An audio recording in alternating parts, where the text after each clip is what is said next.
अरे बाप रे, ये कैसी बदबू है? क्या मेरी इलेक्ट्रिक स्कूटी में आग लग गई? हाँ, भूत, ये तो मुर्दा जिंदा हो गया। रुको, मैं कहाँ हूँ? ये कौन सी जगह है?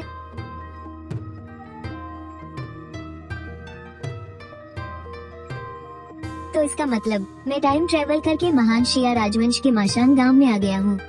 और इस शरीर के मालिक का नाम भी चू युनशाओ ही है। ये तो एक ऐसा निकम्मा था जिसने सारी दौलत उड़ा दी, कसिनो के 5 नियात चांदी के कर्ज में डूब गया और पीट पीट कर मार डाला गया। और तो और, ये अपनी बीवी को भी पीटता था। एक बार अपने घटिया दोस्तों को खुश करने के लिए उसने यहाँ तक कह दिया था कि वो अपनी बीवी को पीटेगा ताकि उन लोगों का मनोरंजन हो सके। कैसा घटिया इंसान था। सच में एक नंबर का हरामी था।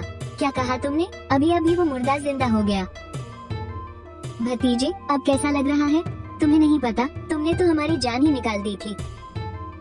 जिंदा हो, बस यही बहुत है।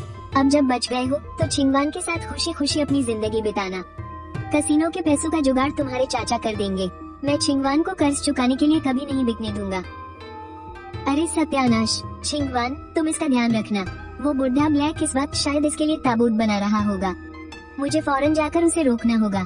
स्वामी, आप जिंदा हैं? आपको कहीं दर्द तो नहीं हो रहा? स्वामी, आपको क्या हो गया है? प्लीज मुझे ऐसे मत डराइए। मेरी दुनिया में अगर तुम्हारी जेब में पैसे ना हो तो तुम ऐसी लड़की से शादी करने का सोच भी नहीं सकते। और इस शरीर का मालिक इसके साथ इतनी बेरहमी कैसे कर सकता था? कुछ नहीं, मैं बस थोड़ा समझने की कोशिश कर रहा हूँ। मुझे भूख लगी है, जाकर मेरे लिए कुछ खाने को बना लाओ। स्वामी, ये जंगली पत्तों की दलिया है जो मैंने बनाई है। आप इसे गरम गरम खा लीजिए। तुम इसे दलिया कहती हो? मुझे माफ कर दीजिए स्वामी। मुझे पता है आपको ये जंगली पत्ते पसंद नहीं है। मैं अभी मुखिया जी के घर काम करने जाती हूँ और पैसे कमाकर आपके लिए बाजरे की दलिया लाऊंगी। बस आप मुझे फिर से मत मारिएगा। अरे नहीं, ये पत्ते बहुत कड़वे हैं, मुझे कुछ और सोचने दो। इंसान कितना भी समझदार क्यों न हो, बिना राशन के खाना नहीं बन सकता। मुझे इस मुसीबत से निकलने का कोई ना कोई रास्ता खोजना ही होगा। आज समझ में आया कि कंगाली में आटा गीला किसे कहते हैं। ये तो हद से ज्यादा गरीबी है। स्वामी, आप घर पर आराम कीजिए, मैं मुखिया जी के घर काम करने जाती हूँ।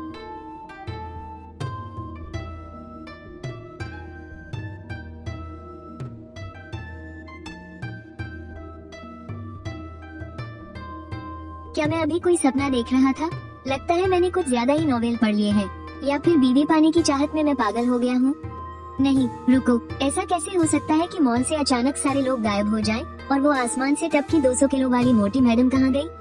क्या ऐसा हो सकता है कि मैं इस पूरी जगह को साथ लेकर टाइम ट्रेवल कर गया हूँ? तो फिर मैं बाहर कैसे निकलूंगा?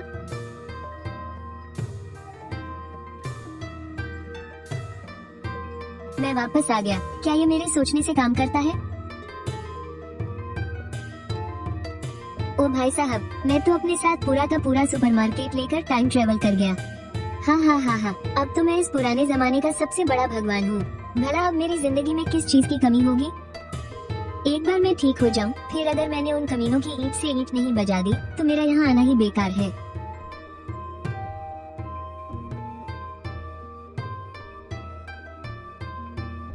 क्या हुआ मेरी प्यारी बीवी?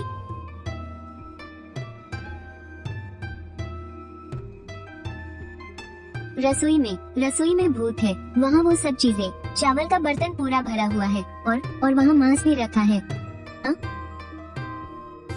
डरो मत, वो सब मैं ही लेकर आया हूँ। ये सब तुम लाए हो? तुम्हारे पास ये सब खरीदने के पैसे कहाँ से आए? और ये तो बहुत बड़ी बर्बादी है। हम जैसे आम लोग इतना सारा बढ़िया चावल कैसे खरीद सकते हैं? तुम मेरी पत्नी हो, भला एक पत्नी अपने पति से ऐसे हाथ कैसे छुड़ा सकती है? जाओ, जाकर खाना बनाओ। ये सारी चीजें मुझे मेरे एक देवदूत दोस्त ने दी हैं। मुझे पता है कि तुम्हें हमेशा से लगता है कि मैं छोटी हूँ और किसी काम की नहीं। अगर तुम मुझे बेच भी दो तो ठीक है, कम से कम इससे तुम्हें कुछ दिन भरपेट खाना तो मिल जाएगा। लेकिन तुम्हारा ये तरीका बहुत ही महंगा है। छिंगवान, पहले मेरी ही गलती थी, लेकिन जुआ खाने में पड़े उस मार ने मेरी आंखें खोल दी है। मैं अब वो कमीना इंसान नहीं रहा। तुम बस देखती जाओ, मैं तुम्हें इस दुनिया की सबसे बेहतरीन जिंदगी दूंगा। और सच कहूँ तो जब मैं मरने ही वाला था ना, तो मैंने सपने में एक सफेद दाढ़ी वाले बाबा को देखा। उन्होंने मुझे बहुत सी नई चीजें सिखाई।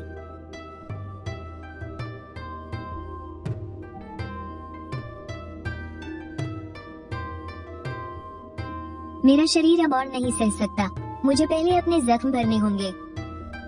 इस दुनिया में मुझे ढेर सारे पैसे कमाने होंगे, तभी मैं अपनी जादुई दुनिया का राज छुपा पाऊंगा। एक कांच का गिलास तो पक्का बहुत अच्छे दाम में बिकेगा।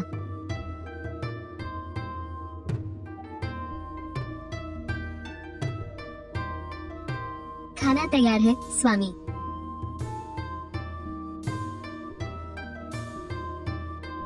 ये भी कितनी पगली है, सारा मांस और चावल सिर्फ मेरे लिए बचा कर रख दिया।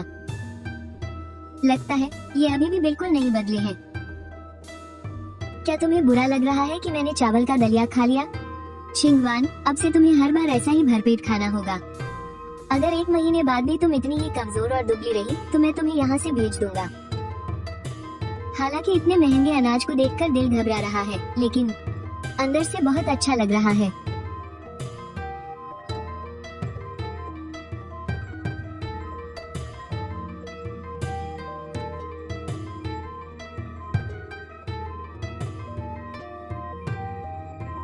लगता है मुझे कल किसी भी हाल में शहर जाना ही पड़ेगा। अरे तुम उठ गई? स्वामी, मुझे माफ कर दीजिए। कल रात मैंने बहुत ज्यादा खाना खा लिया था, इसलिए उठने में देर हो गई। कोई बात नहीं, अगर तुम्हें नींद आ रही है तो जाकर थोड़ी देर और सो लो। आज बहुत ज्यादा ठंड है, ऐसे बुत बनकर क्यों खड़ी हो? जल्दी से नाश्ता कर लो, खाने के बाद मुझे शहर जाना है। तुम चुपचाप घर पर ही रहना, कहीं बाहर मत जाना। स्वामी, क्या आप अभी भी जुआ खाने जा रहे हैं? जुआ खाने? मैं वहाँ क्यों जाऊँगा भला? अभी तो मेरे जख्म भी पूरी तरह से ठीक नहीं हुए हैं, मैं उनसे लड़ नहीं पाऊंगा। तो फिर आप शहर क्यों जा रहे हैं? मैंने तुम्हें बताया था ना, कल सपने में मुझे जो देवदूत बाबा दिखे थे, उन्होंने मुझे बहुत सी चीजें सिखाई हैं। मैं सोच रहा था कि क्या मैं बाहर जाकर कुछ पैसे कमा सकता हूँ।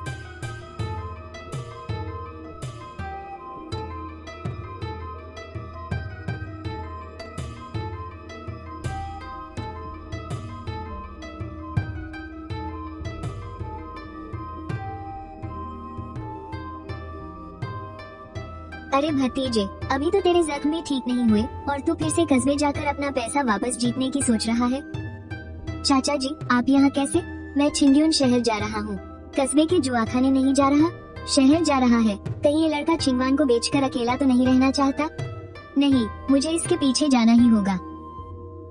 मैं भी छिंग्युन शहर ही जा रहा हूँ, तो चलो साथ ही चलते हैं। रास्ते में एक दूसरे का सहारा भी रहेगा। अरे ये तो बहुत अच्छी बात है। शहर पहुंचकर मैं आपको बढ़िया दारू पिलाऊंगा। अरे वाह भाई चू, आज तुम कुछ ज्यादा ही दरियादिल हो रहे हो। तुम्हारे पास दूसरों को दारू पिलाने के लिए पैसे आ गए, तो फिर अपने इस भाई को भी साथ ले चलो। ओह, तो ये तीसरे भैया हैं। आज तुम मुखिया की पत्नी के साथ नहीं हो, जो गांव के बाहर ऐसे ही मटर गश्ती कर रहे हो? क्या बात है? मुखिया अभी घर पर ही है। चू युनशाओ, क्या तू आज मेरे हाथों मरना चाहता है? और बकवास की ना, तो कल ही फैक्ट्री वालों को बुलाकर सारे पैसे वसूल लूंगा, समझे? ऐसे लोगों के मुंह क्यों लग रहे हो? इसने तुम्हारा क्या कम नुकसान किया है?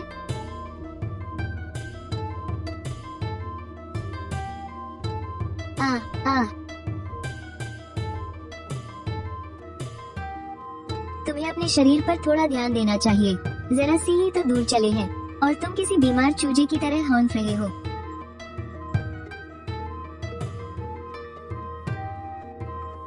चाचा, ये लाइन किस लिए लगी है? क्या मुफ्त में बर्तन बन रहे हैं?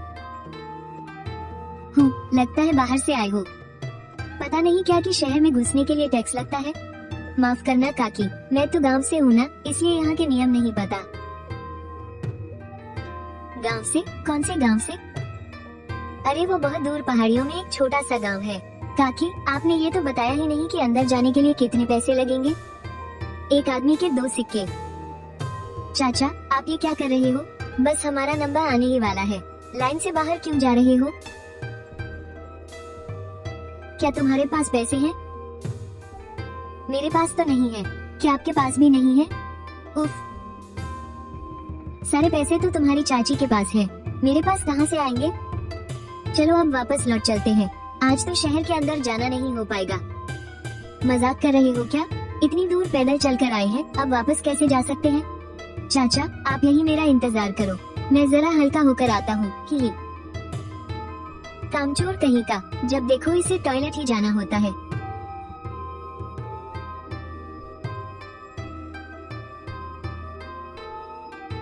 आओ भाई, देखो देखो, मेरे चाचा 2 किलो चावल लेकर अपनी दुल्हनिया ब्याहने निकले थे, पर दुल्हन ही भाग गई, इसलिए अब ये चावल औने पौने दाम में बिक रहा है। ओए नालायक, तेरी चाची कहाँ भाग गई और ये चावल कहाँ से चुरा लाया तू? अरे आप चुप रहिए ना। भाई साहब, ये चावल कैसे दे रहे हो? चावल कैसे बेचूं? मैंने तो कभी खरीदा भी नहीं है, इतना महंगा कौन खाता है इसे? अरे भाई, तुम्हारे चावल की क्वालिटी तो काफी अच्छी लग रही है। बाजार का भाव 5 सिक्के प्रति किलो है और तुम्हारे पास करीब 2 किलो है, मैं तुम्हें इसके 12 सिक्के दूंगा, बोलो मंजूर है? 5 सिक्के? मुझे बेवकूफ बना रहे हो क्या? पर अभी शहर के अंदर जाना ज्यादा जरूरी है, एक बार अंदर पहुंच गए तो इन थोड़े से पैसों की क्या बेसात। भाई साहब, आप तो बड़े दिल वाले हो, चलो सौदा पक्का। सच में दुनियादारी से बेखबर कोई बेवकूफ है ये। इतना शानदार चावल 20 सिक्के किलो में भी आराम से बिक जाता, और नहीं तो क्या। भी तो ये छोकरा मुझसे कह रहा था कि गांव का है, पक्का किसी दूर पहाड़ी इलाके से उठकर आया है। उफ, इतने शानदार चावल का क्या कबाड़ा कर दिया इसने। अगर मुझे पहले पता होता तो मैं ही इससे खरीद लेती।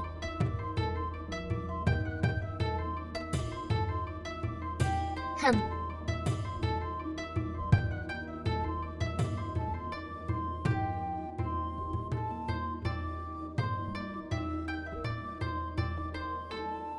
चाचा, थोड़ी देर में हम इसी जगह खाना खाएंगे।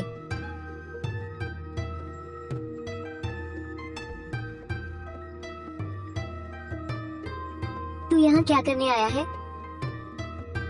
आप बस यही मेरा इंतजार करो, मैं अभी बाहर आता हूँ।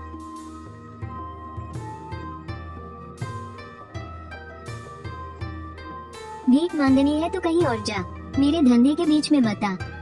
क्या तुम्हें यकीन है कि तुम मुझे भगाना चाहते हो?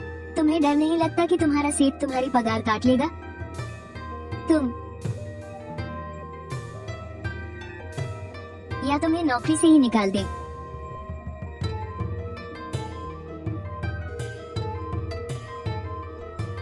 ओह, तो जनाब कौन सी पुश्तैनी निशानी गिरवी रखने आए हैं? आंखें खोलकर देखो, कहीं इसकी चमक से तुम अंधे न हो जाओ।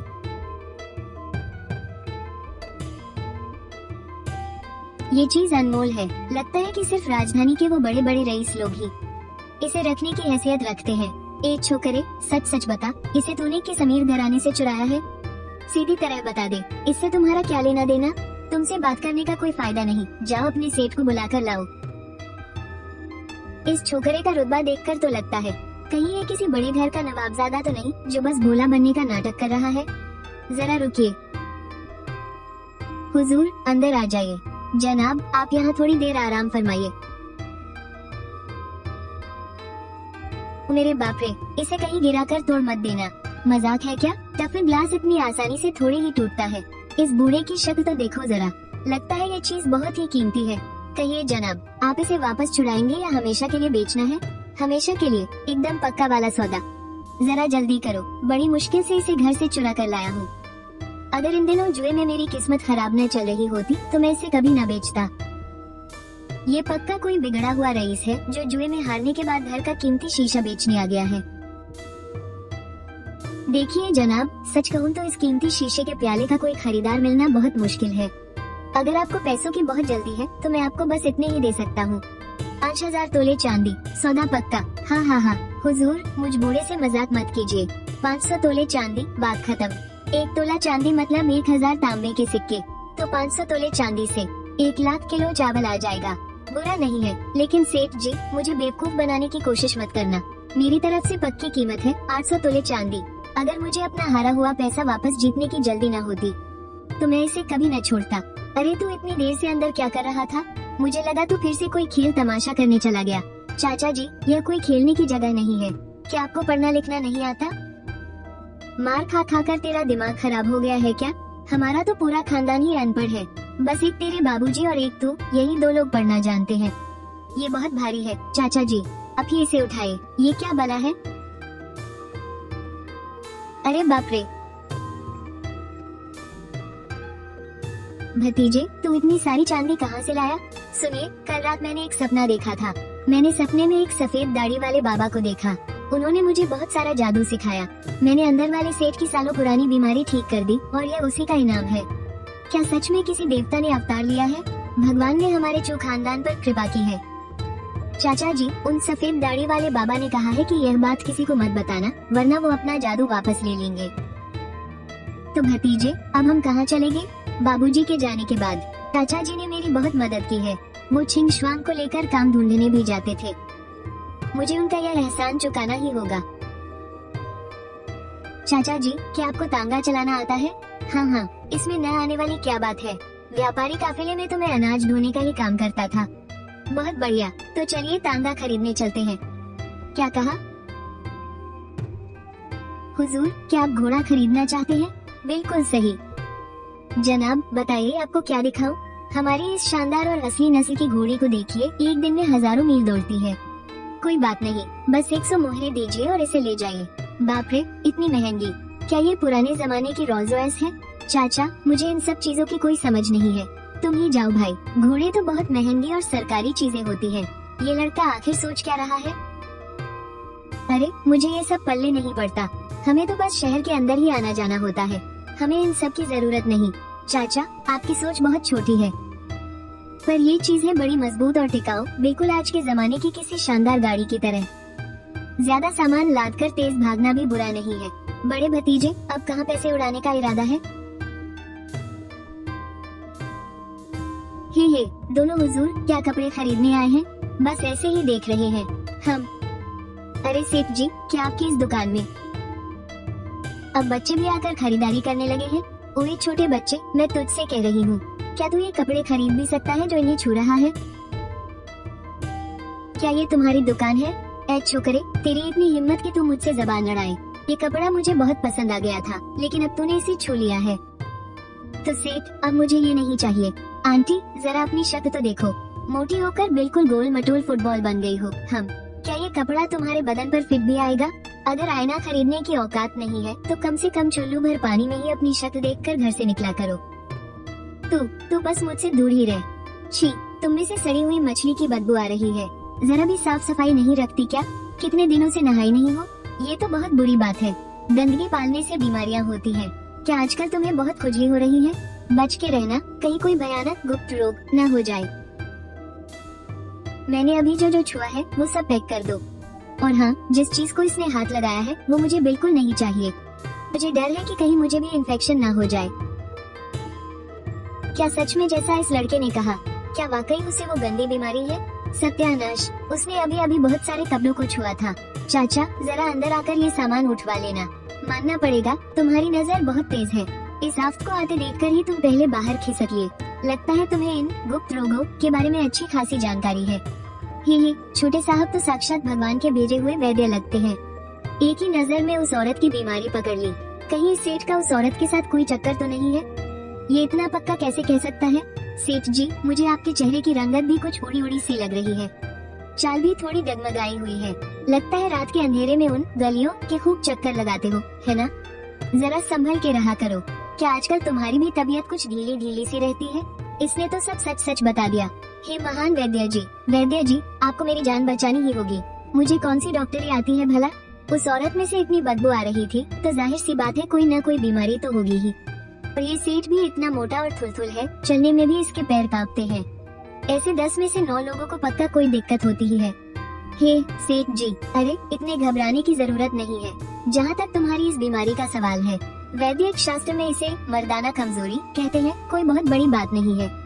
मैं पहाड़ों पर वापस जाकर तुम्हारे लिए एक चमत्कारी जड़ी बूटी बनाऊंगा। मेरी गारंटी है कि दवा खाते ही तुम्हारी सारी कमजोरी दूर हो जाएगी। महान वैद्य जी, आज ये सब कपड़े आप ऐसे ही ले जाइए। मैं आपसे एक भी पैसा नहीं लूंगा। बस कृपा करके मुझे वो चमत्कारी दवा दे दीजिएगा।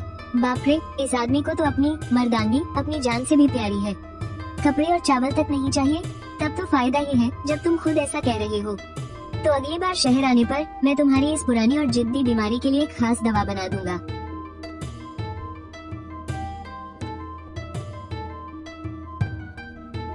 मेरे प्यारे भतीजे, उन सफेद दाढ़ी वाले बाबा ने तुम्हें इलाज करने के अलावा और क्या क्या सिखाया है? आखिर कौन हो सकता है?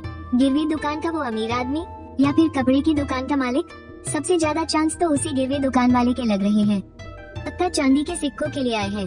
चाचा के पैरों में भी दिक्कत है और मेरे शरीर में भी लड़ने की ताकत नहीं है। अब तो फंस गए चाचा। गाड़ी रोको, मुझे टॉयलेट जाना है। ये आलसी लोगों के बिना नखरे ही खत्म नहीं होते।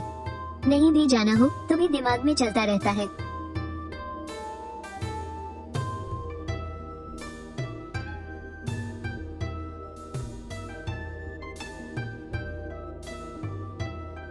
अब इनमें से क्या चुनूं? अगर कोई भारी हथियार निकाल लिया तो तहलका मच जाएगा, और अगर किसी ने देख लिया ना तो बिना बात के बहुत बड़ी मुसीबत गले पड़ जाएगी।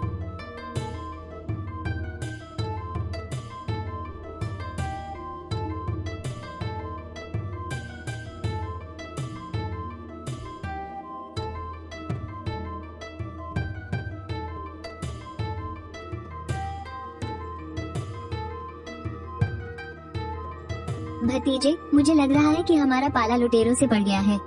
मैं उन्हें रोकता हूँ, तुम चांदी लेकर भाग जाओ। मेरे चाचा सच में कितने महान हैं। अगर मैं भाग गया तो आपका क्या होगा? चिंता मत कर भतीजे, मेरी फिक्र छोड़। मैं एक फौजी रह चुका हूँ। कम से कम तुझ जैसी कमजोर मुर्गी से तो बहुत ताकतवर हूँ। धत तेरे की, मैं एक मॉडर्न जमाने का इंसान हूँ और इस बिना कानून वाली दुनिया में फंस गया हूँ। और क्या मैं तुम जैसों से लुटने दूंगा खुद को? ओ सामने खड़े मार्शल आर्ट के उस्ताद, हमारी गाड़ी का रास्ता क्यों रोका? अरे वाह, तेरी हिम्मत तो दाद देने लायक है। ऐसी हालत में भी तू इतना शांत खड़ा है। आजकल हम भाइयों का हाथ थोड़ा तंग चल रहा है, तो छोटे नवाब, मौज करने के लिए थोड़े पैसे ही उधार दे दो। बकवास करते हैं, सीधे सीधे बोल ना कि लूटपाट कर रहे हो। हम दोनों की हालत तो देखो, कितने पटिहाल लग रहे हैं। अगर डाका डालना ही था तो किसी अमीर घर को चुनते ना। हाँ, उसकी चिंता तो मत कर, बस गाड़ी और सामान यहीं छोड़ दे और तुम लोग यहाँ से दफा हो जाओ। वैसे उस गिरवी दुकान वाले ने तुम लोगों को कितनी रकम दी है? अगर तुम लोग वापस जाकर उसे टपका दो तो मैं तुम्हें उसकी दोगुनी रकम दूंगा। बोलो मंजूर है? छोकरे, पहले मेरा किसी की जान लेने का कोई इरादा नहीं था, लेकिन अब जब तूने सब उगलवा ही लिया है तो अब तेरा जिंदा बचना नामुमकिन है। मेरे चाचा, आगे से मुझे इनका बहुत अच्छे से ख्याल रखना होगा। ए छोकरे, कोई आखिरी इच्छा है? जो बकना है जल्दी बक ले, फिर मत कहना कि तेरे इस बाप ने तुझे मौका नहीं दिया। मेरी कोई इच्छा नहीं है, बस मैं तुम लोगों को एक बहुत ही कीमती चीज दिखाना चाहता हूँ।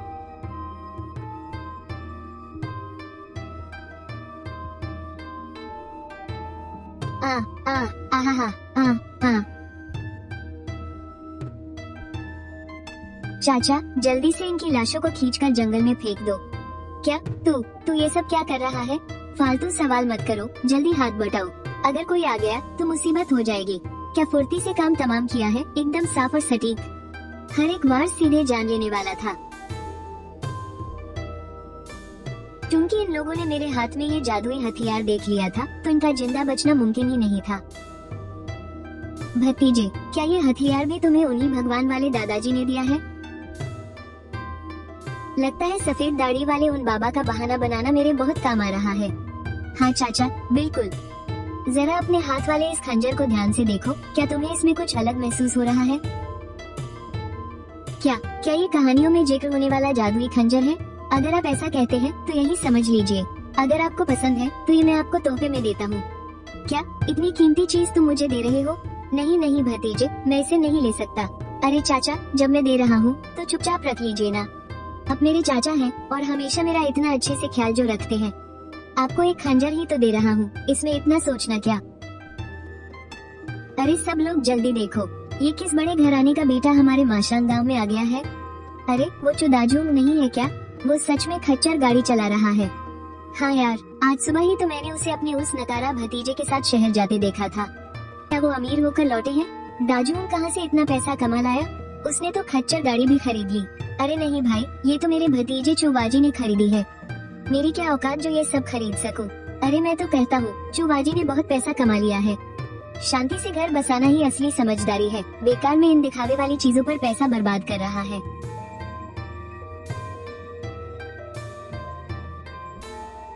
अरे दूसरे चाचा, आप अभी भी यही हैं? चाचा जी, जरा सामान उतारने में मदद कर दीजिए। हाँ हाँ बिल्कुल। ये दुनिया अभी भी बहुत पिछड़ी हुई है। अगर मैं यहाँ बिकनी का चलन शुरू कर दूँ तो सड़कों पर क्या गजब का नजारा होगा। हम पहले इसे थोड़ा मोटा ताजा होने दो। मुझे लगता है तब इसका साइज एक नंबर और बढ़ जाएगा। चाचा जी, बाकी का मैं कर लूँगा। चाचा जी, ये आप घर ले जाइए और चाची से कहकर अपने लिए कुछ अच्छे कपड़े सिलवा लीजिए। अरे भतीजे, ये मैं नहीं ले सकता। बिना कुछ किए मैं ये इनाम कैसे ले लूं? चाचा जी, आज आपने जिस तरह से मेरी ढाल बनकर मुझे बचाया, ये उसी के लिए है। अब ज्यादा मत सोचिए, जल्दी घर जाइए। चाची और हुजी भैया आपका बेसब्री से इंतजार कर रहे होंगे। और हाँ, कल हुजी भैया को यहाँ एक बार भेज दीजिएगा।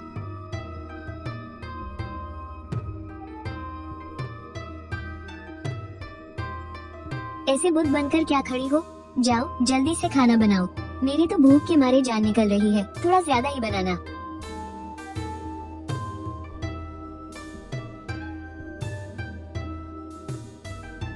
वाह, तुम तो बहुत जल्दी सीख रही हो, पर तुम बहुत कमजोर हो गई हो। शरीर कमजोर है तो तुम्हें ज्यादा खाना चाहिए। स्वामी, ये सब, इसमें तो बहुत सारे चांदी के सिक्के लगे होंगे न? और वो खच्चर गाड़ी भी। ये सब मुझे किसी हसीन सपने जैसा लग रहा है, बिल्कुल भी सच नहीं लग रहा। अरे तुम बेकार में इतनी चिंता क्यों कर रही हो? तुम्हें बस इतना समझना है कि तुम्हारे पतिदेव पर अब देवताओं की कृपा हो गई है। आगे चलकर ऐसी और भी कई अजीबोगरीब चीजें होने वाली है।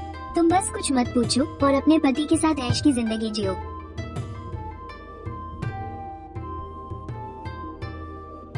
तुम जाकर बिस्तर पर लेटो, मैं जरा बाहर से होकर आता हूँ। 600 चांदी के सिक्के, अभी भी 500 से ज्यादा बचे हुए हैं। जरा आजमा कर देखता हूँ कि क्या मैं इस दुनिया के पैसों को अपने जादुई स्पेस में रख सकता हूँ।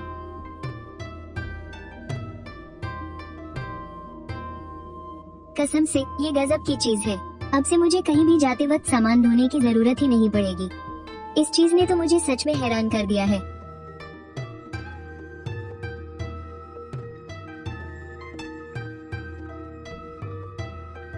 ए मेरी प्यारी बीवी, ये लो 100 चांदी के सिक्के।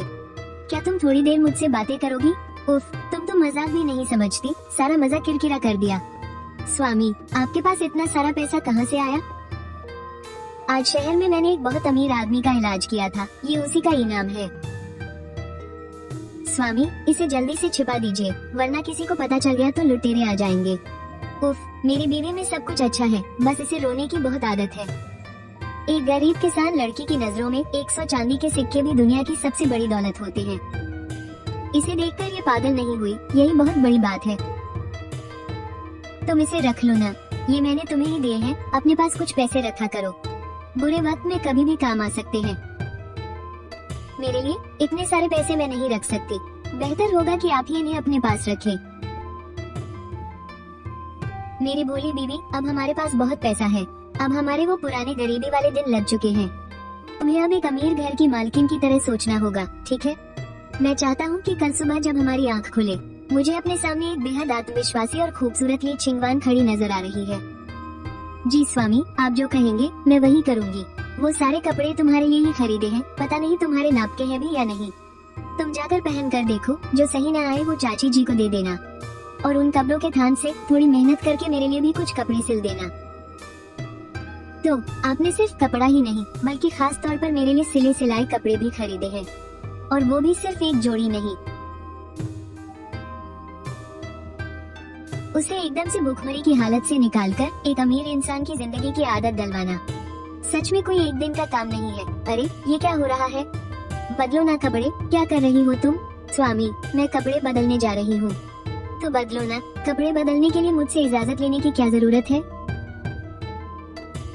इस शरीर का असली मालिक भी एकदम घटिया इंसान था। शादी को 1 साल हो गया पर अपनी ही पत्नी को ठीक से देखा तक नहीं।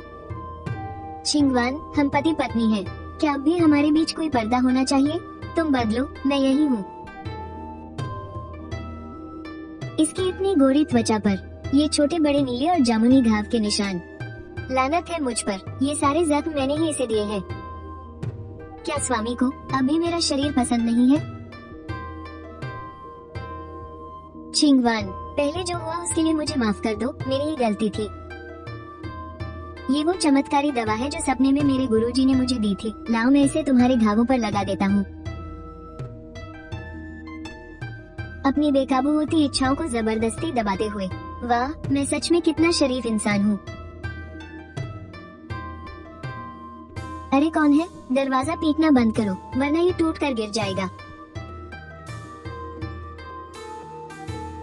जी भैया, अभी तो ठीक से सुबह भी नहीं हुई है। ये क्या कर रहे हो तुम लोग? चूबाजी की आंखों को क्या हो गया है? इतनी तेज धूप खिली है, कहीं ये अंधा तो नहीं हो गया? कुछ नहीं हुआ हुजी भैया, आप पहले बैठिए, मैं जरा मुंह धोकर और दांत साफ करके आता हूँ।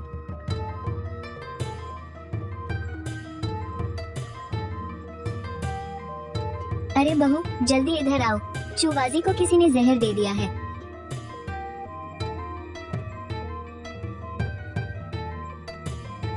सत्यानाश, इसे भी जहर चढ़ गया।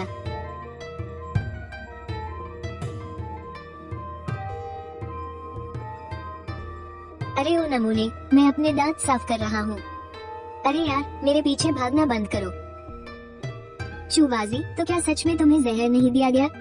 तो फिर तुम दोनों के मुंह से अभी ये सफेद झाग क्यों निकल रहा था? हुजी भैया, हम अपने दांत साफ कर रहे थे, और वो जो आपने हमारे मुंह में झाग देखा ना, वो मंजन से निकला हुआ झाग था। अरे यहाँ चल क्या रहा है? वो चूबाजी के मुंह से अभी सफेद झाग निकल रहा था, तो मुझे लगा कि इसे जहर चढ़ गया है, इसलिए मैं जोर से चिल्ला पड़ा। अब तुम ठीक तो हो ना मेरे भतीजे? अरे कुछ नहीं हुआ चाचा जी, मैं बस अपने दांत साफ कर रहा था, बस थोड़ा सा मंजन इस्तेमाल किया था। अरे चाचा जी, मैं जाकर खाना पकाती हूँ, आप सब भी थोड़ी देर में हमारे साथ ही खा लीजिएगा। अरे नहीं नहीं, मैं हुजी के साथ वापस जाकर वहीं खा लूंगा। हुजी चलो यहाँ से। पर पिताजी, आपने तो कहा था ना कि चूबाजी को मुझसे कुछ काम था। अभी तो उसने वो बात बताई ही नहीं। आपको वापस जाना है तो आप जाइए। वाह भाई, एक तो ये पूरा नमूना है और ऊपर से इतना बड़ा भुक्खड़ भी। चाचा जी, आप लोग यही हमारे साथ खाना खा लीजिए ना। आज रात का खाना बनाओ, 5 लोगों के लिए बनाना। चाचा, हुजी भैया के पास अभी कोई काम तो है नहीं, मैं सोच रहा था कि वो मेरी मदद कर दे। 1 महीने के मैं उन्हें 5 चांदी के सिक्के दूंगा और उनका खाना भी मेरी तरफ से रहेगा। क्या कहते हो चाचा? क्या ये नालायक महीने के 5 चांदी के सिक्कों के लायक कहाँ है? तुम्हें मदद चाहिए तो बस इसे बुला लिया करो, इसके लिए पैसे देने की क्या जरूरत है? नहीं चाचा, वो मेरा काम करेंगे तो मैं उन्हें पैसे दूंगा, यही सही तरीका है। लेकिन अगर उन्होंने बात नहीं मानी या काम चोरी की तो मैं उनके पैसे काट भी सकता हूँ, आप बिल्कुल चिंता मत करो। अगर इसने काम चोरी करने की जुर्रत भी की ना तो मैं इसकी टांगे तोड़ दूंगा। पर क्या 5 सिक्के बहुत ज्यादा नहीं हो जाएंगे? वो मेरा भाई है, मैं उन्हें इतने पैसे दे रहा हूँ तो जाहिर सी बात है मेरी अपनी कोई वजह होगी। ठीक है चाचा, अब आप और कुछ मत कहिए। हुजी भैया, आपको कोई दिक्कत तो नहीं है? महीने के 5 चांदी के सिक्के और घर में खाने के लिए इतना सारा गोश्त और खाना भी मुफ्त, इसमें क्या दिक्कत हो सकती है? कोई बेवकूफ ही मना करेगा। खाना लग गया है, तुम लोग क्या गपशप लड़ा रहे हो?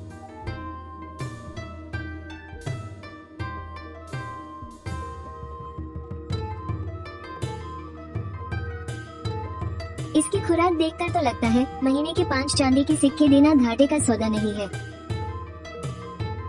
चाचा और चाची तो गोश्त की बोटी उठाने से भी झिझक रहे हैं, लगता है मुझे इनकी सोच बदलनी पड़ेगी। हुजी भैया, पेट भर गया क्या?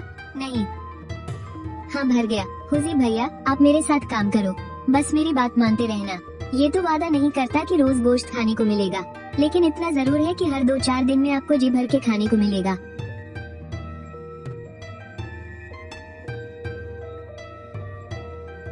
सुना है हमारे बड़े बाबूचू रातों रात बहुत अमीर हो गए हैं।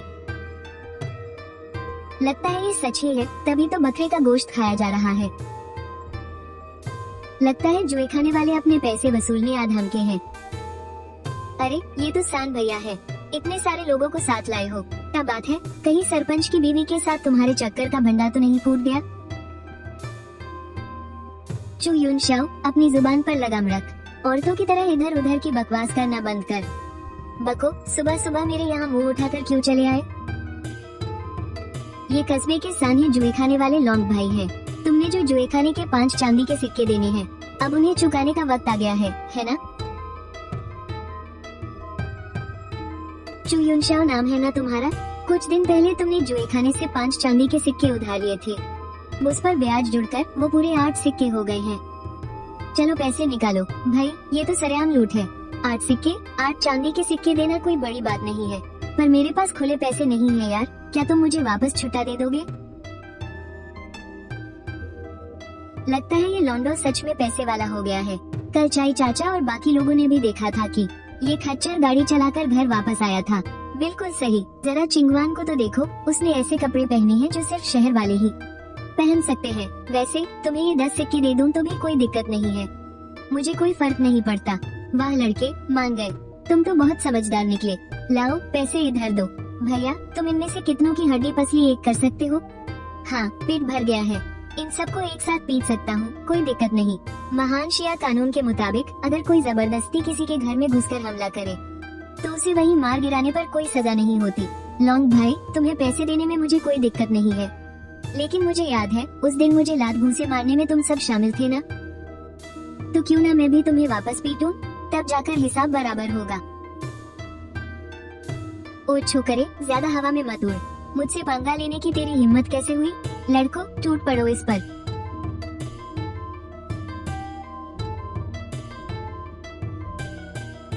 आजा, हिम्मत है तो आ गया। जिया कानून के मुताबिक घर में घुसकर हमला करने वाले को मारना जायज है, उसके लिए कोई सजा नहीं मिलती। ये छोकरा मुझे फंसाना चाहता है। पीछे हटो। ओ छोकरे, अपने बाप को बेवकूफ बना रहा है क्या? तुझे लगता है मैं आज ही पैदा हुआ हूँ? दम है तो तू बाहर आ। मैं तो बाहर नहीं आने वाला, दम है तो तू अंदर आना।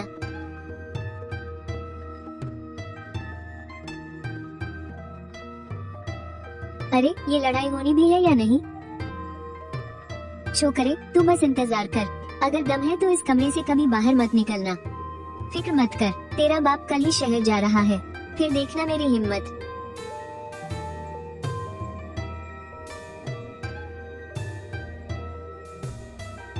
जब तक बहुत जरूरी ना हो। मैं उन हथियारों और बंदूकों के बारे में किसी को बताना नहीं चाहता, लेकिन अगर इस मुसीबत को खत्म नहीं किया तो हारकर मुझे उनका इस्तेमाल करना ही पड़ेगा। लगता है कल मुझे शहर का एक चक्कर लगाना ही पड़ेगा।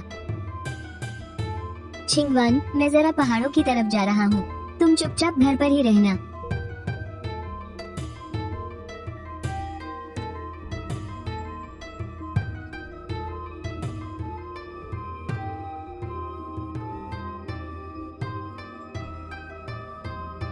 इन चीजों के होते हुए मुझे किस बात का डर है? पिस्तौल और राइफल देखकर लोग चौंक जाएंगे।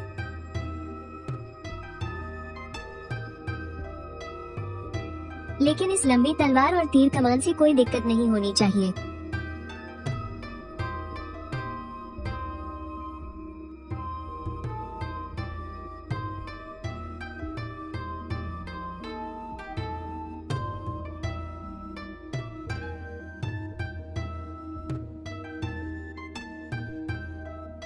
अरे ओ कलमुही, मुझे तेरे गरीब परिवार पर तरस आ गया था, इसीलिए मैंने तुझे अपने घर काम पर रखा था। लेकिन तूने क्या किया? उस छोकरे छू युनशाओ के साथ मिलकर मुझ पर झूठा इल्जाम लगा रही है। अरे भैंस की आंख, क्या वो लोग वापस आ गए? इसके चेहरे के नील और चोट को देखकर लगता है कि सुबह मेरी वो चीख गांव के मुखिया ने सुन ली थी और इसकी जमकर पिटाई हुई है। अब यहाँ आकर अपना गुस्सा निकाल रही है।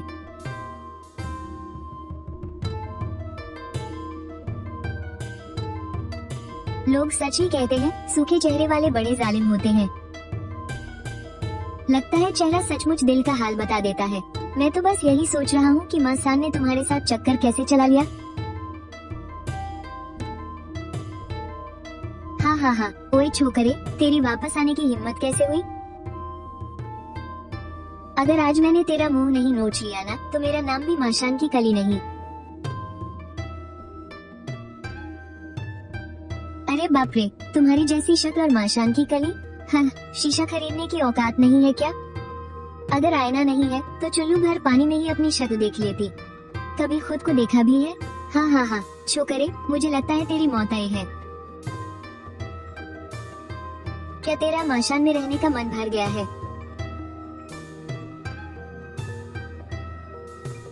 बचाओ, कोई बचाओ, शूबाजी मुझे मार रहा है। वांग देवा, अरे ओ नामुराद, कहाँ छुप कर बैठ गया है? तेरी बीवी को पीटा जा रहा है और तेरी बाहर निकलने की हिम्मत नहीं हो रही। हम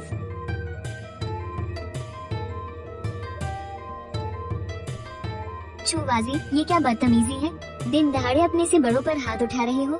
तुम दिन ब दिन बहुत बेशर्म होते जा रहे हो।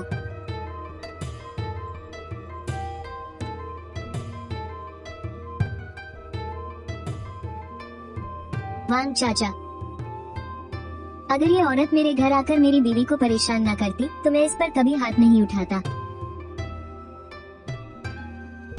क्यों, क्या आपको भी पिटने का शौक है? ये छोकरा एक बार शहर क्या गया, सीधा घोड़ा गाड़ी खरीद लाया। भगवान जाने बाहर इसकी क्या पहुंच है। इससे सीधे पंगा लेना ठीक नहीं होगा।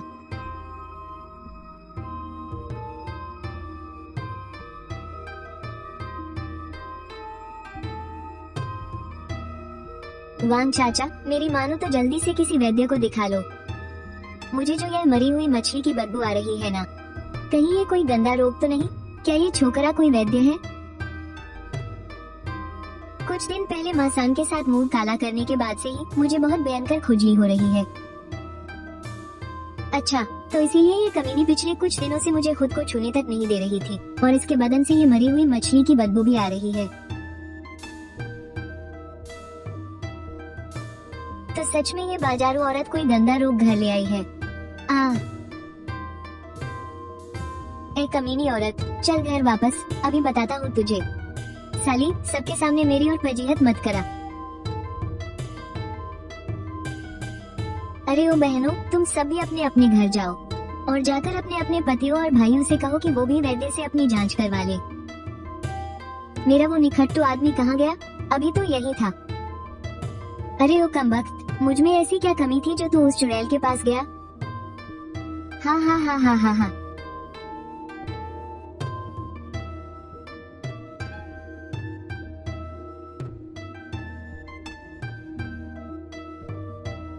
मुझे माफ कर दो प्रिय, मेरी वजह से तुम्हें बहुत बेइज्जती सहनी पड़ी। पर भरोसा रखो, अब आगे से ऐसा कभी नहीं होगा। स्वामी, मेरी चिंता मत कीजिए। मुझे बस इस बात का डर है कि सुबह हमने लौंग भाई और माँ सान से दुश्मनी मोल ले ली है और अभी आपने मुखिया को भी गुस्सा दिला दिया। अगर उन लोगों ने आपसे बदला लिया तो क्या होगा?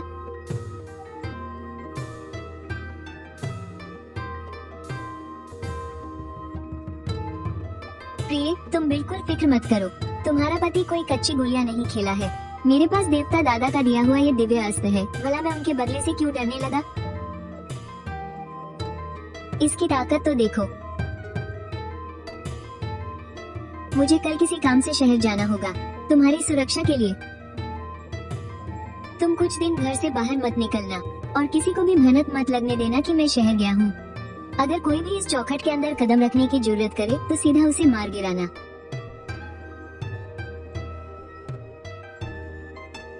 महान शिया साम्राज्य के कानून के मुताबिक अगर कोई घर में घुसकर हमला करे तो उसे जान से मारना कोई अपराध नहीं है। आपका मतलब है आप ये हथियार मुझे दे रहे हैं? नहीं स्वामी, आप इसे अपनी हिफाजत के लिए अपने साथ ही ले जाइए। मैं घर पर बिल्कुल सुरक्षित हूँ।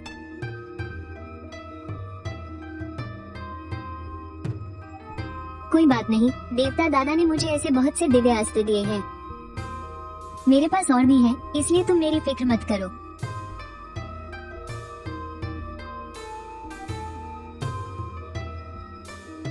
मेरे जाते ही पक्का कोई ना कोई रास्ते में मुझ पर हमला करेगा और इसे घर पर अकेला छोड़ना।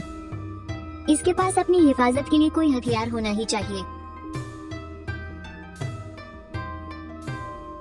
स्वामी, क्या ऐसा नहीं हो सकता कि आप कल न जाएं? मुझे बहुत घबराहट हो रही है। नहीं चिंगवान, इस जालिम दुनिया में जब तक तुम खुद मुसीबत के अंदर नहीं घुसोगे तब तक मुसीबत को जड़ से खत्म नहीं कर पाओगे। चलो अब सो जाओ, मैंने अपना फैसला कर लिया है।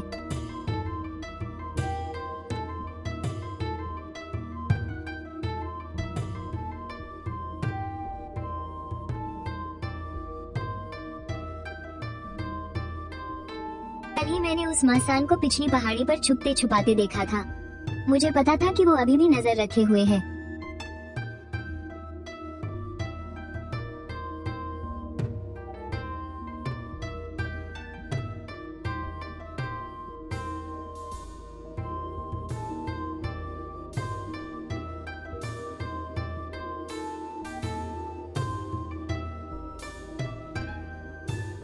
ये छोकरा मुख्य रास्ते से जाने के बजाय इस जंगल वाले रास्ते से जा रहा है।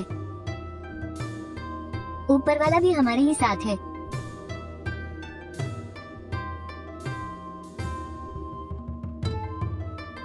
वो चू युनशाओ अपने घर से निकल चुका है। वो शहर की तरफ ही आ रहा है और उसके पास कम से कम 20 चांदी के सिक्के तो पक्का होंगे। जल्दी करो, 20 चांदी के सिक्के। भाइयों, चलो मेरे साथ, आज तो हम मालामाल हो जाएंगे।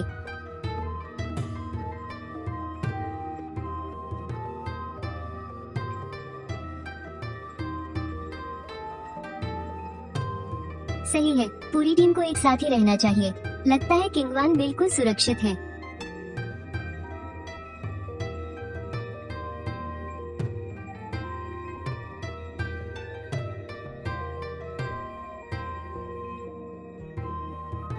कौन अंदर ऐसे पागलों की तरह चिल्ला रहा है? अरे बाप रे, लॉन्ग भाई, तीसरे भाई, इतनी सुबह सुबह आप लोग इतनी जल्दी में कहाँ जा रहे हैं? कहीं यमराज के घर जाने की जल्दी तो नहीं है? छोकरे, तेरी मौत आई है। साले, तेरी सिर्फ जुबान ही चलती है ना? भाइयों, इस छोकरे को भागने मत देना, मारो इसे।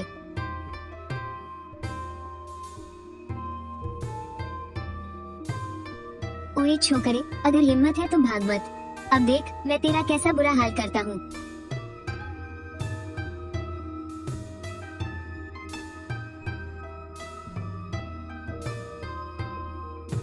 तू मुझे अपना बाप समझता है क्या, जो मैं बेवकूफों की तरह खड़ा रहूं और तू मुझे मारता रहे? तू खुद को समझता क्या है, कोई बहुत बड़ा गुंडा?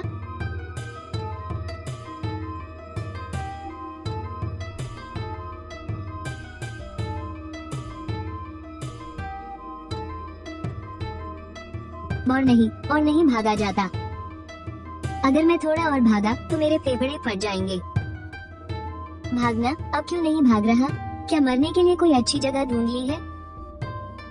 8 गोलियां और 5 लोग, मेरा निशाना इतना भी बुरा नहीं हो सकता, है ना?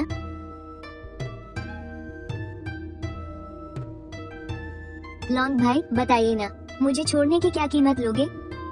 सुना है तूने शहर में बहुत पैसा कमाया है, तो ऐसा कर, अपनी गाड़ी मुझे दे दे, अपनी बीवी मुझे सौंप दे और साथ में 100 तोले सोना भी दे। फिर मैं भूल जाऊंगा कि ऐसा कुछ हुआ था। 100 तोले, हाँ, कोई दिक्कत नहीं। गाड़ी भी खुशी खुशी आपको दे दूंगा। और जहाँ तक उस औरत की बात है, तीसरे भाई को वही तो चाहिए थी, है ना? चू युनशाओ, अगर तूने पहले ही ऐसा सोच लिया होता तो कितना अच्छा होता। फालतू में मुसीबत क्यों मोल ली, और फालतू में खुद इतनी मार भी खा ली।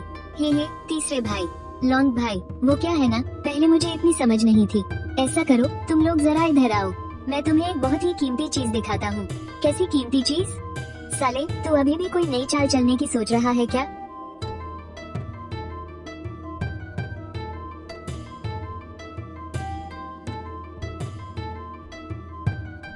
बचो, कोई हथियार है? 10 मीटर के बाहर बंदूक सबसे तेज होती है और 10 मीटर के अंदर बंदूक सटीक और तेज दोनों होती है।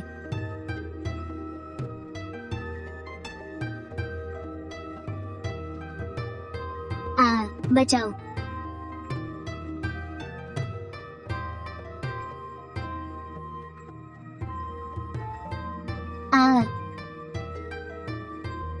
चू युनशाओ, मुझे मत मारो, मेरी गलती थी, मैं हाथ जोड़ता हूँ, मुझे जाने दो। तुम्हें जाने दो? शक्ल देखी है अपनी? ख्वाब तो बड़े हसीन देख रहे हो। चू युनशाओ, मेरी तुमसे कोई दुश्मनी नहीं थी, फिर तुमने मुझ पर इतना कहर क्यों ढाया? सच बताओ, तुम मुझे वहाँ फंसाने क्यों ले गए थे? वो मैं नहीं था, सच में मैं नहीं था।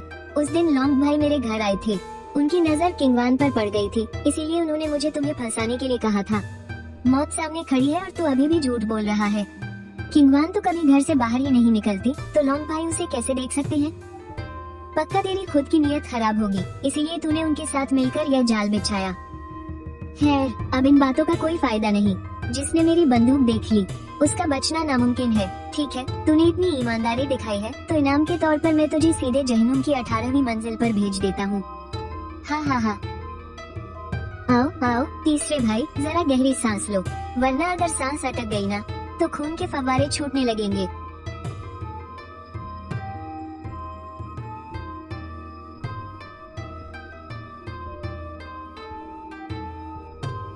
मासान और उसके साथियों की लाशें देर सबेर तो मिल ही जाएंगी। ये सुअर ही मेरी बेगुनाही का सबसे पक्का सबूत है। अरे फूजी भाई, जल्दी आकर मेरी मदद करो। हाँ, आ रहा हूँ। चूबाजी, क्या ये शिकार तुमने किया है? बिल्कुल, कल जब मैं पीछे की पहाड़ी पर हल्का होने गया था तो दूर से ही मैंने इसे देख लिया था। फिर क्या, आज सुबह सुबह ही मैंने वहाँ जाकर जाल बिछा दिया और तब जाकर ये मेरे हाथ लगा। चूबाजी, मुझे नहीं पता था कि तुम्हारे अंदर इतना हुनर भी है। ये सुअर भले ही देखने में ज्यादा बड़ा न लगे, लेकिन आमने सामने की टक्कर में इसका शिकार करना कोई बच्चों का खेल नहीं है। अरे नहीं, मैंने बाहर एक खास तरह का जाल बनाना सीखा था। बस रस्सी से इसे फंसा लिया और पकड़ लिया। जाल क्या होता है? क्या तुम हम सबको भी ये बनाना सिखा सकते हो? कोई बात नहीं लियो चाचा, वापस चलकर मैं सबको सिखा दूंगा।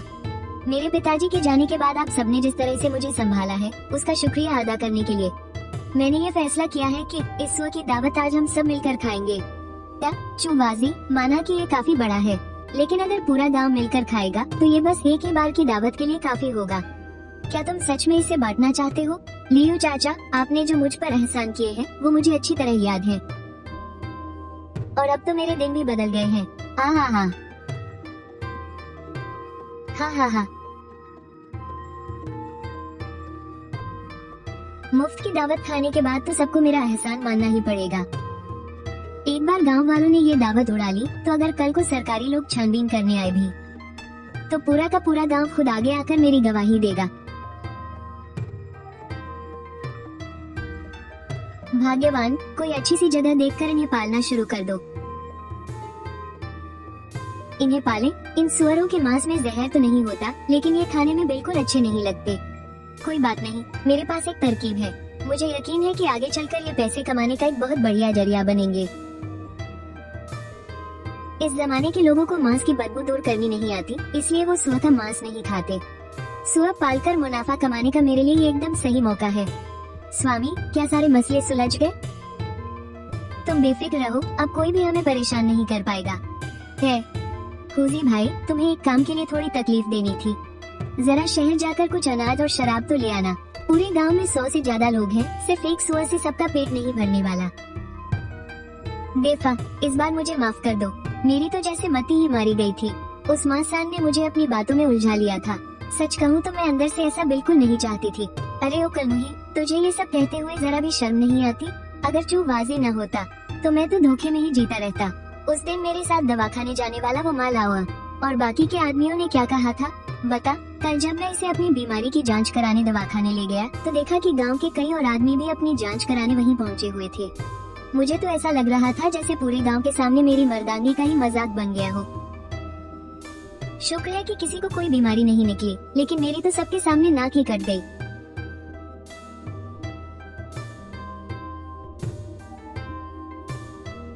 कौन है भाई? वांग चाचा, मैं हूँ आपका चूबाजी। ये चूबाजी यहाँ क्या करने आ गया? कल ही तो इस कमबख्त ने मेरी बेइज्जती करवाई थी, कहीं ये यहाँ मेरा मजाक उड़ाने तो नहीं आया? चूबाजी, तुम शहर जाकर पैसे कमाने की बजाय यहाँ मेरा तमाशा देखने आए हो क्या?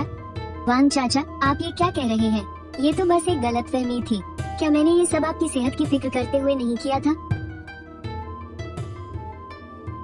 अरे यार, तुम भी यहाँ आने की क्या जरूरत थी और ये सब सामान क्यों उठा लाए? आप तो मुझे पराया कर रहे हैं। वांग चाचा, आज सुबह ही मैंने एक सुअर का शिकार किया है। एक तो मैं कल की बात के लिए आपसे माफी मांगना चाहता था, और दूसरा मैं आपको आज की दावत का न्योता देने आया हूँ।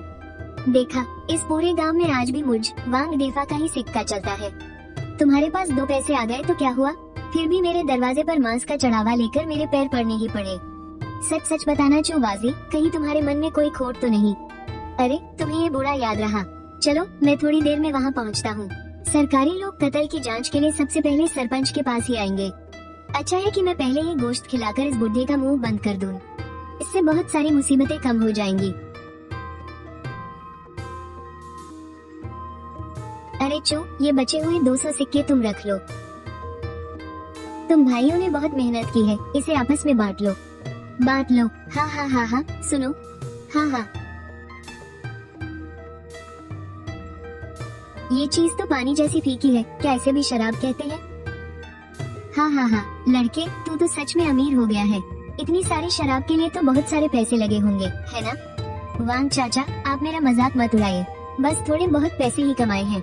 लाओ लाओ लाओ, मैं आपका गिलास पूरा भर देता हूँ।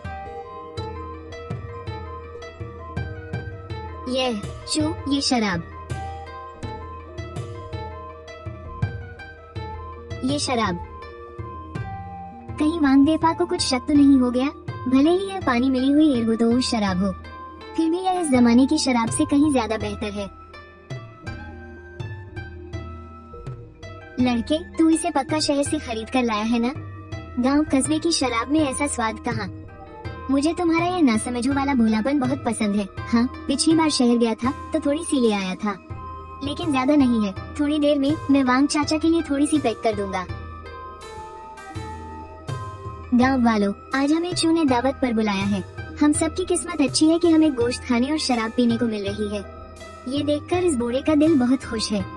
आप सभी जानते हैं कि जब चू के पिता जिंदा थे तो उन्होंने गांव के लिए बहुत कुछ किया था। ये चू पहले थोड़ा नालायक जरूर था, लेकिन अब ये बिल्कुल सुधर गया है। आगे से हम सभी को एक दूसरे की मदद करनी चाहिए और इसके इस एहसान को याद रखना चाहिए। वाह, ये बुढ़ा तो बिल्कुल सही रास्ते पर आ गया। मेरे पास पैसा आते ही मेरे मरे हुए बाप को भी गांव के लिए महान काम करने वाला बता दिया गया। हम बिना नमक का सूप तो पानी से भी बदतर होता है, और बिना पैसे के इंसान भूत से भी गया गुजरा होता है। हर दुनिया का यही उसूल है।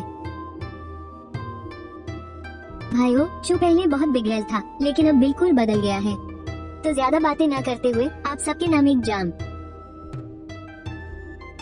हाँ हाँ हाँ, मेरे प्यारे पति, आपने तो ये सब इन लोगों का मुंह बंद करने के लिए किया है ना? इसकी यह समझदारी देखकर कोई कह ही नहीं सकता कि यह बस एक किसान की बेटी है। मुझे बस फालतू के झमेलों से नफरत है। इस दुनिया में तो बस ताक ही बोलती है। यहाँ के हालात बहुत ही खराब हैं। मुझे जल्दी कुछ सोचना होगा। अरे चू, तुम तो ऐसे ही आ सकते थे, इतनी औपचारिकता की क्या जरूरत थी? कहो, आज मुझसे मिलने कैसे आना हुआ? सच कहूँ तो कोई खास बात नहीं है। आप तो मेरे उस टूटे फूटे घर को जानते ही हैं, इसलिए मैं घर के सामने वाली खाली जमीन खरीदकर वहाँ एक नया घर बनाना चाहता हूँ। वांग चाचा, आप तो जानते ही हैं कि घर बनाने के लिए मजदूरों की जरूरत पड़ती है, तो समय आने पर गांव वालों को बता दीजिएगा कि मैं उन्हें दिहाड़ी दूंगा। हाँ, ये तो सच है कि तुम्हारे उस पुराने घर में चारों तरफ से हवा घुसती है। अब तुम्हारी पत्नी छिंग वान को भी थोड़ी सुख सुविधा मिलनी चाहिए। तुम कितना बड़ा घर बनाने की सोच रहे हो और कितनी एकड़ जमीन खरीदनी है? मेरे घर के आसपास की वो खाली जमीन लगभग 10 एकड़ तो होगी ही, और इसके साथ ही मैं पीछे वाले पहाड़ को भी खरीदने की सोच रहा हूँ। लगभग 50 एकड़ के आसपास। 50 एकड़? शहर के बड़े बड़े रईसों के पास भी इतनी बड़ी जगह नहीं होती। इस लड़के ने आखिर कितना पैसा कमा लिया है? इस दुनिया में आने से पहले मैं 10-15 गज के एक छोटे से कमरे में सड़ रहा था। अब जब मैं अपने साथ पूरा सुपरमार्केट लेकर यहाँ आ ही गया हूँ, तो मुझे एक शानदार पुरानी हवेली बनानी ही पड़ेगी ताकि मैं भी थोड़ी ऐश कर सकूं। 50 बीघा। वैसे तो नियम के हिसाब से मैं तुम्हें इतनी जमीन नहीं दे सकता, लेकिन तुम्हारे पिता ने गांव के लिए जो किया है उसे देखते हुए मैं तुम्हें इसकी इजाजत देता हूँ। घर के सामने वाली खाली जमीन की कीमत वैसे तो 5 चांदी के सिक्के प्रति बीघा है, पर तुम्हारा चाचा होने के नाते मैं तुम्हारे लिए इसे 4 सिक्के प्रति बीघा कर देता हूँ। पीछे की पहाड़ी जमीन 2 सिक्के प्रति बीघा है, पर मैं तुमसे सिर्फ 1 सिक्का ही लूंगा। भैंस की आंख। मुखिया जी की बस एक बात ने सीधे सीधे मेरे 50 सिक्के बचा लिए। जबरदस्त। कागजात के इस काम के लिए आपका बहुत बहुत शुक्रिया वांग चाचा। हाँ हाँ, अरे ये तो छोटी सी बात है, तुम ये सब मुझ पर छोड़ दो। मैं अभी बाजार जाकर तुम्हारा सारा काम पक्का करवा देता हूँ। इसके लिए आपका बहुत बहुत धन्यवाद वांग चाचा।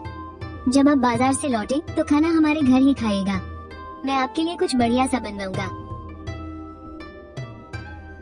हाँ हाँ हाँ।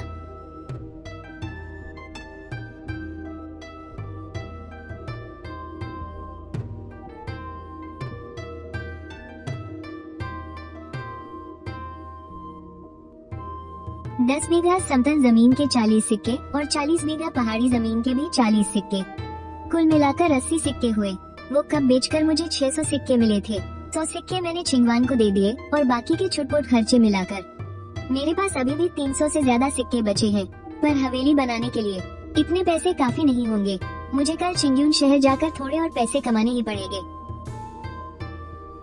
स्वामी, आप ये सब क्या कर रहे हैं? छिंगवान, जरा यहाँ आना। देखो तो पीछे का वो पहाड़ कितना खूबसूरत है ना?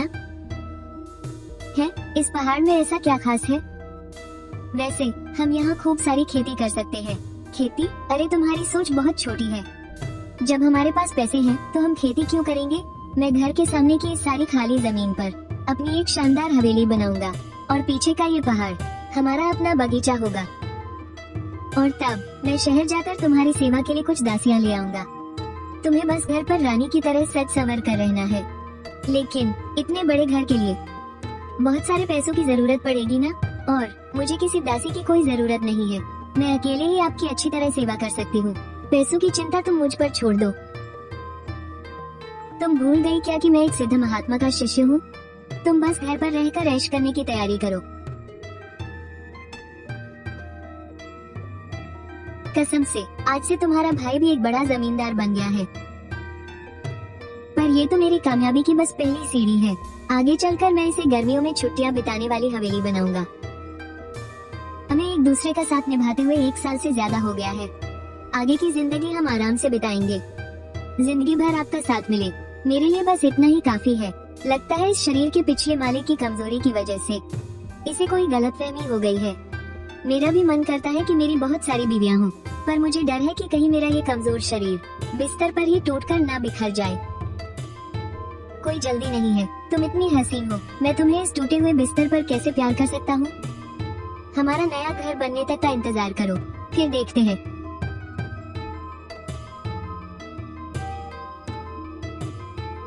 जवानी का जोश ही अलग होता है भाई, पर इस खटारा बैलगाड़ी में तो कोई शौक इब्जोबा भी नहीं है। मेरी तो कमर ही टूट गई। वैसे मेरे सुपरमार्केट में गाड़ियां तो हैं, पर अगर मैंने उन्हें बाहर निकाल लिया तो खुद महाराजा भी उसे देखने दौड़े चले आएंगे। अब तो बस बर्दाश्त ही करना पड़ेगा। अरे वैद्य जी, मैं तो कब से आप ही का रास्ता देख रहा था। आइए आइए, जल्दी अंदर आ जाइए।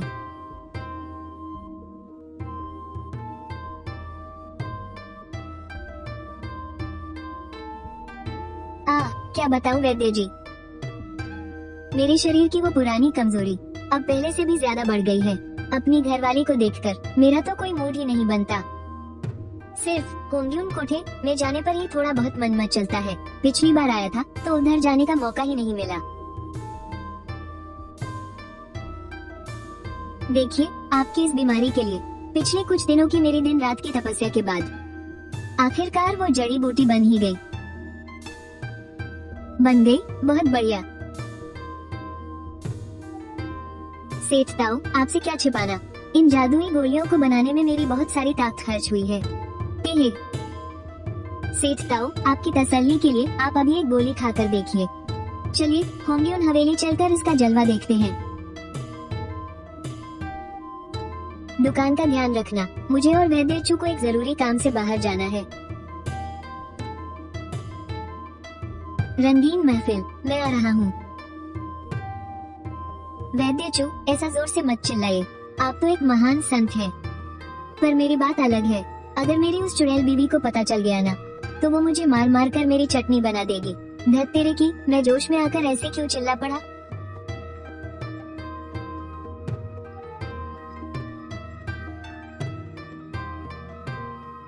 वैद्य चू, क्या आप पहले भी होंग्यून हवेली आ चुके हैं? नहीं तो, मैं इस चिंग्यून शहर में नया हूँ। तो फिर आपको इस चोर रास्ते के बारे में कैसे पता?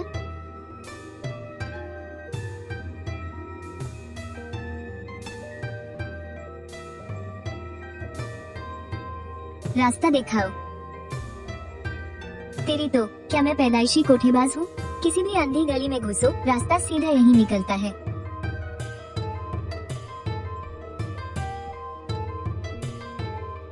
यहाँ तो बहुत सन्नाटा है। क्या तुम पक्के तौर पर कह सकते हो कि यह कोठा ही है, या फिर तुम्हारी किसी पुरानी माशूका का घर है? अरे वैद्य जी, ये पिछला दरवाजा है, क्या आप भूल गए?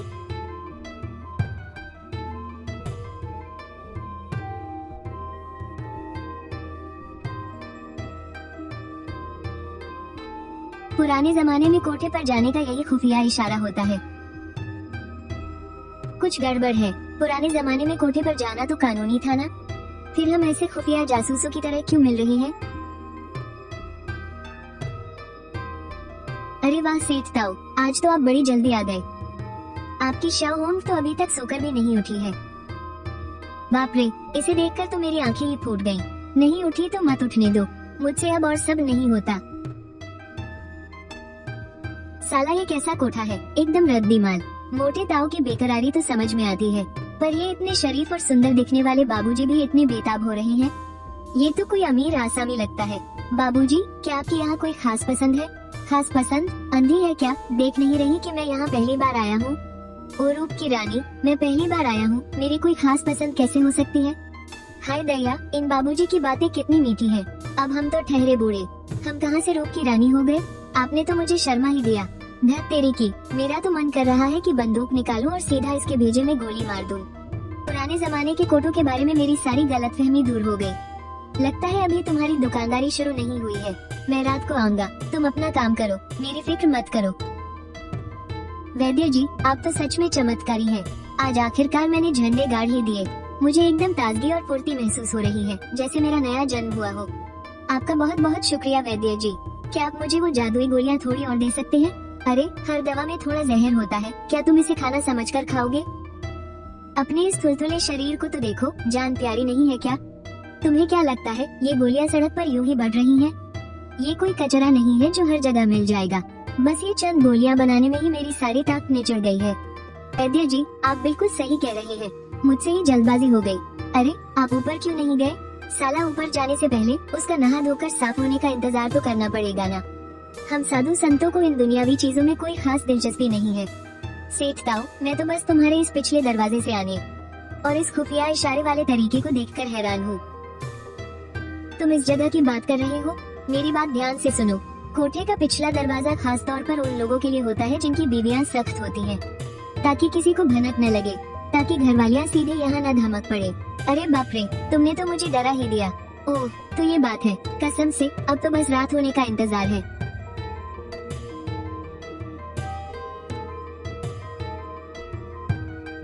अरे वाह, बाबूजी तो बिल्कुल समय के पाबंद हैं। आज जब से आप गए थे ना, सच कहूँ तो मुझे आपकी बहुत याद आ रही थी। हाँ हाँ हाँ, अफसोस कि मेरी उम्र हो गई है, वरना आप जैसे इतने हैंडसम नौजवान पर तो मैं खुद अपनी जेब से पैसे देकर भी आपके साथ रह लेती। अरे बस भी करो अब, तुम्हारे जैसों के लिए तो मैं पैसे लेकर भी ये काम न करूं। मुझे याद करने के लिए शुक्रिया मैडम जी। आज तुम्हारा ये भाई तुम्हारे इस होंगियन कोठे पर आ ही गया, ताकि यहाँ की हसीनों के साथ थोड़ा गहरा संपर्क बना सकूं। आइए आइए बाबूजी, मेरे साथ ऊपर चलिए। ये नीचे बैठी मामूली लड़कियाँ आपके ऊंचे शौक कहाँ पूरे कर पाएंगी? आप पहली बार आए हैं, मेरी लड़कियाँ आपका मजा बिल्कुल किरकिरा नहीं होने देंगी। हाँ हाँ हाँ,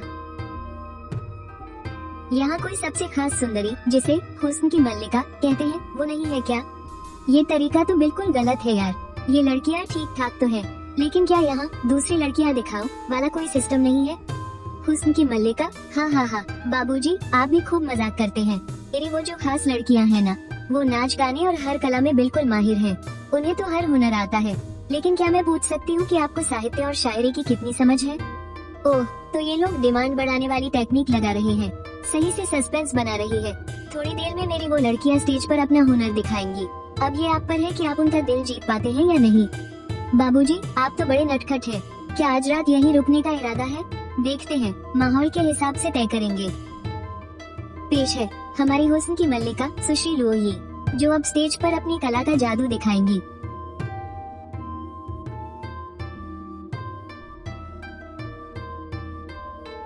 इस जमाने का संगीत मेरे तो बिल्कुल पल्ले नहीं पड़ता। आज रात लोही आप सभी की शायरी का इम्तिहान लेंगी। जो भी आशिक लोही का खूबसूरत चेहरा देखना चाहता है, वो एक बेहतरीन कविता लिखकर स्टेज पर आ सकता है। अगर हमारी सुंदरी को आपकी कविता पसंद आ गई, तो आपको खास तौर पर उनके कमरे में बुलाया जाएगा। ये क्या बात हुई, बिना चेहरा दिखाई ही चली गई। बस या करके एक गाना गा दिया। सुनो हसीन मोहतरमा, ये जो नीचे तुम्हारी हुस्न की मल्लिका है, क्या सच में सिर्फ एक कविता लिखने से बात बन जाएगी? अगर लोही को आपकी शायरी पसंद आ गई, तो हो सकता है कि आपको एक भी पैसा न देना पड़े। अरे बाप रे, मुफ्त वाला ऑफर भी है क्या? लेकिन ये कविता लिखना, तेरा भाई तो बस एक डिलीवरी बॉय है, मुझे ये सब कहाँ आता है यार। सुंदरी, तुम जरा मेरे लिए कागज और कलम का इंतजाम करो, मैं बस वॉशरूम से होकर आता हूँ। किसी की कॉपी कर लूंगा, लेकिन अपनी भलाई के लिए पूरी की पूरी कॉपी नहीं मारूंगा, क्योंकि किसको क्या पता कि इस दुनिया में भी वैसी ही कोई कविता पहले से हो। मुझे तो कविता लिखनी नहीं आती यार, लेकिन तुम्हारी तारीफ तो कर ही सकता हूँ ना। राइटिंग गंदी है तो क्या हुआ, फीलिंग्स एकदम सॉलिड होनी चाहिए।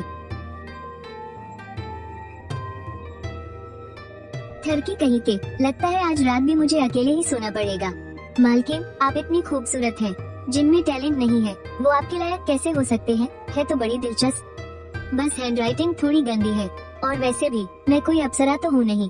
जियाओ फोंग, जाओ और उस चू युनशाओ नाम के बाबूजी को ऊपर बुला लाओ। क्या बात है मालकिन, आपको अपने सपनों का राजकुमार मिल गया क्या? ये तो बस बात शुरू ही हुई है, इतनी दूर की मत सोचो, तुम बस उसे बुला कर लाओ। क्या आपके बाबूजी चू युनशाओ हैं? अरे हसीन मोहतरमा, क्या आपने मुझे बुलाया? दिखने में तो बड़ा सुंदर है, लेकिन इसके आसपास तो कितनी सारी लड़कियां मंडरा रही हैं। लगता है बड़ा ही रंगीन मिजाज इंसान है। चू साहिब, मेरी मालकिन ने आपको अंदर बुलाया है। क्या उस हसीन मल्लिका का दिल मुझ पर आ गया है? मेरी प्यारी हसीनाओ, हम फिर कभी जाम छलकाएंगे, तुम्हारा ये हीरो अब आशिकी करने जा रहा है। क्या तुम्हारी मालकिन वही लो ई जी है? सब पता है, फिर भी पूछ रहे हो? क्या सारे मर्द ऐसे ही होते हैं? लगातार मुझे ही घूरे जा रहा है, अंदर जाओगे तो खुद ही पता चल जाएगा। प्यारी मोहतरमा, चू युनशाओ आ गया है। चू साहिब, अंदर आ जाइए। मैं लुओ ही चू साहिब का स्वागत करती हूँ।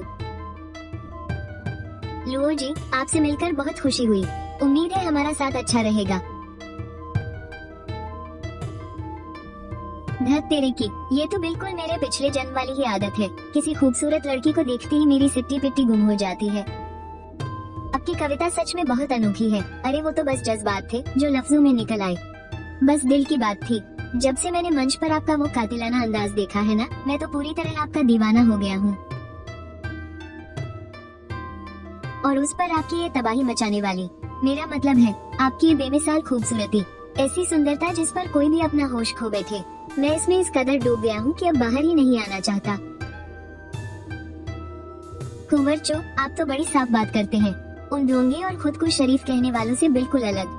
वो सब ढोंग धतूरा तो मुझे आता नहीं, मैं तो बस इतना जानता हूँ कि आप बहुत खूबसूरत हैं। कहते हैं ना, एक हसीन और गुणी लड़की हर शरीफ इंसान की पहली चाहत होती है। मैं तो बस सीधे तौर पर आपको पसंद करता हूँ। कुंवर जी, आप सच में बहुत ही दिलचस्प इंसान हैं। वैसे आपका घर कहाँ है, और क्या आपके पास कोई सरकारी रुतबा या पदवी है? अरे, यहाँ कोई रिश्ते की बात चल रही है क्या, जो मिलते ही नौकरी और घर का पता पूछने लगी? मैं एक छोटे से गांव से आया हूँ, मेरे पास कोई शोहरत या रुतबा नहीं है। ये ग्रामीण कौन सा गांव है? उफ, इस शब्द के बारे में बाद में बात करेंगे, मुझे तो खुद को थप्पड़ मारने का मन कर रहा है। अरे, वो बस एक बहुत ही सुंदर और शांत सा गाँव है। सुंदरी, तुम्हारे साथ गहरी गुफ्तगू करने के लिए कितनी चांदी देनी होगी? मैं तो यहाँ पैसे उड़ाने आया हूँ, मेरे पास शायरी या कविताएं सुनाने का फालतू वक्त कहाँ है।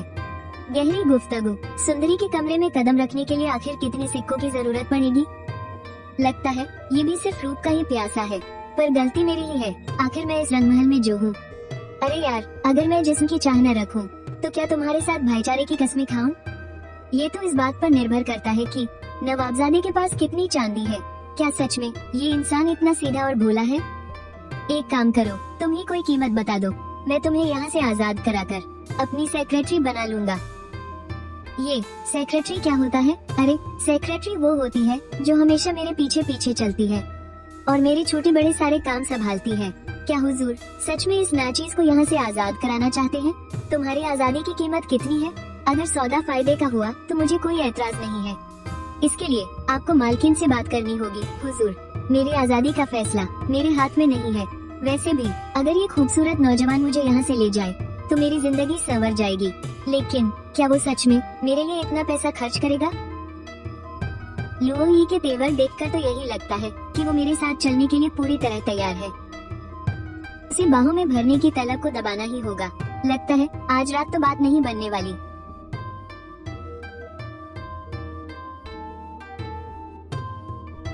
अरे ओ मालकिन, आपके चेहरे की ये चमक और खुशी देखकर तो लगता है कि आपकी उम्र कई साल घट गई है।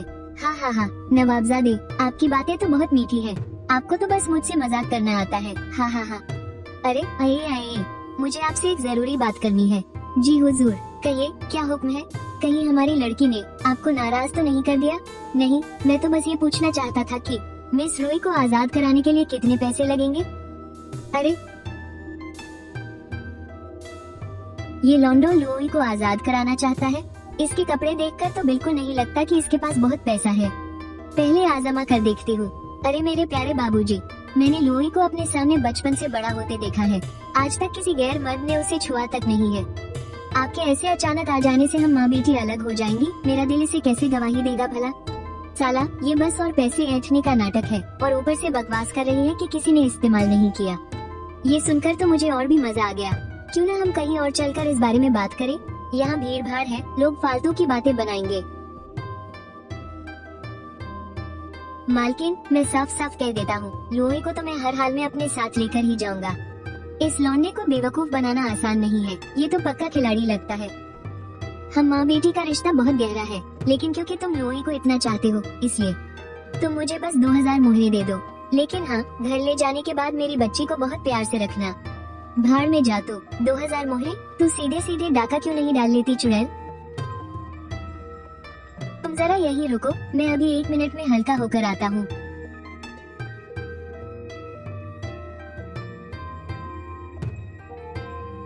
अरे ये एक बेहद कीमती शीशे का नायाब तोहफा है जो मैं बहुत दूर से लाया हूँ। इसके लिए मैंने 3000 चांदी की मोहरें खर्च की थी। मेरे पास अभी नकद पैसे नहीं है, तो क्या इसके बदले में हमारा सौदा पक्का हो सकता है। क्या कहा तुमने? तुम इतने कीमती शीशे को सिर्फ 2000 मोहरों के बदले दे रहे हो? क्या तुम सच कह रहे हो? इस पुराने जमाने के लोगों की सच में कोई अकल नहीं होती।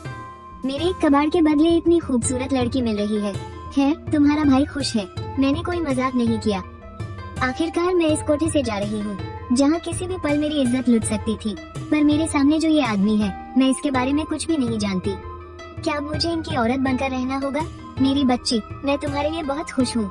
आखिरकार तुम्हें एक अच्छा घर मिल ही गया।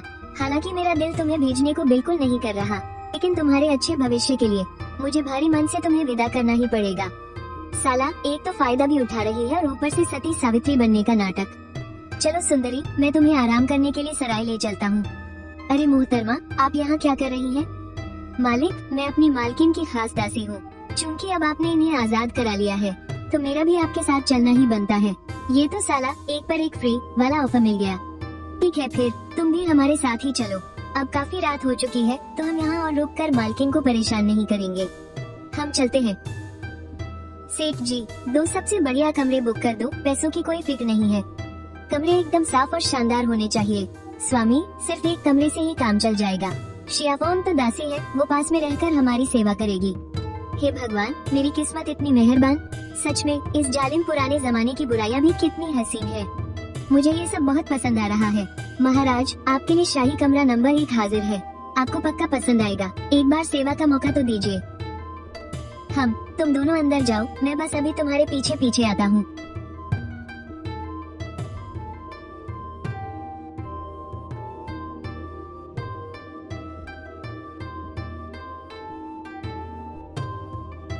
ये पुराना जमाना भी ना, कसम से क्या बवाल है। जरा इधर आकर ध्यान रखना, मैं जरा एक चक्कर बाहर से लगाकर आता हूँ। सुबह हो गई। साला, अभी भी बहुत नींद आ रही है यार। स्वामी, आप उठ गए? लाइए, मैं आपको कपड़े पहना दूं। ये दुनिया तो सच में स्वर्ग है, पर मैं इन दोनों को वापस माशांग गांव तो लेकर नहीं जा सकता।